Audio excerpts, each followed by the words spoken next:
లయకారుడైన పరమశివుడికి ఇష్టమైన మాసాలలో శ్రావణ మాసం ఒకటి.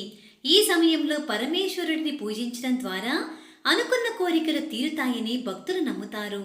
ఈ నమ్మకంతో భారతదేశంలోని పురాతన ఆలయాలను సందర్శిస్తున్నారు. భారతదేశంలో ఇలాంటి పురాణాలు కలిగిన ఆలయాలు ఎన్నో ఉన్నాయి. ఇందులో అత్యంత విశిష్టమైన దేవాలయాలకు సంబంధించిన సమాచారం ఇప్పుడు మనం తెలుసుకుందాం. ఇందులో మీరు ఏ ఒక్క దేవాలయానికి సందర్శించినా మీరు అనుకున్న కోరికలు నెరవేరుతాయని ధార్మికవేత్తలు చెబుతున్నారు. శ్రావణ మాసం ముగియడానికి ఇంకా 30 రోజుల సమయం ఉంది. కాబట్టి ఈ సమయంలో ఏదో ఒక ఆలయానికి వెళ్ళడానికి ప్రయత్నించండి. అవేంటో ఇప్పుడు మనం తెలుసుకుందాం.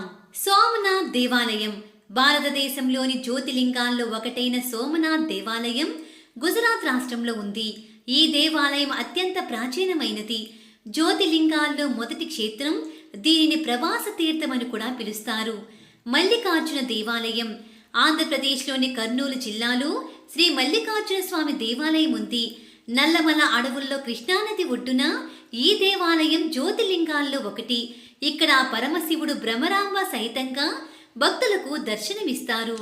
మహాకాళేశ్వర లింగం మధ్యప్రదేశ్లోని ఉజ్జయినిలో ఉన్న మహాకాళేశ్వరం పురాణ ప్రాధాన్యత కలిగినది.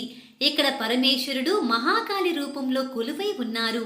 ప్రతిరోజు ఉదయం జరిగే భస్మహారతిని చూడటానికి వేల సంఖ్యలో భక్తులు ఇక్కడికి చేరుకుంటారు.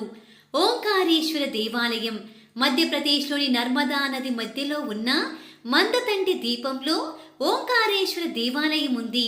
ఆకాశం నుంచి చూస్తే ఈ దీపం ఓంకార రూపంలో కనిపిస్తుంది. కాబట్టి దీనికి ఆ పేరు వచ్చిందని చెబుతారు. అలాగే ఇక్కడ పరమేశ్వరుడు 3 ముఖాల రూపంలో కనిపిస్తారు. ముఖ్యంగా శ్రావణ మాసం రోజు జరిగే ప్రత్యేక పూజలకు వేల మంది భక్తులు ఇక్కడికి వస్తూ ఉంటారు.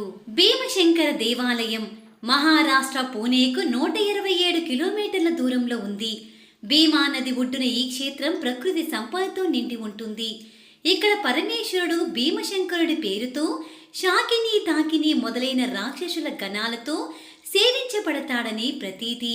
కాశీ విశ్వనాథ్ ఉత్తరప్రదేశ్ భారతదేశపు అతి ప్రాచీన నగరాల్లో కాశీ ఒకటి. దీన్ని వారణాసి అని కూడా పిలుస్తారు.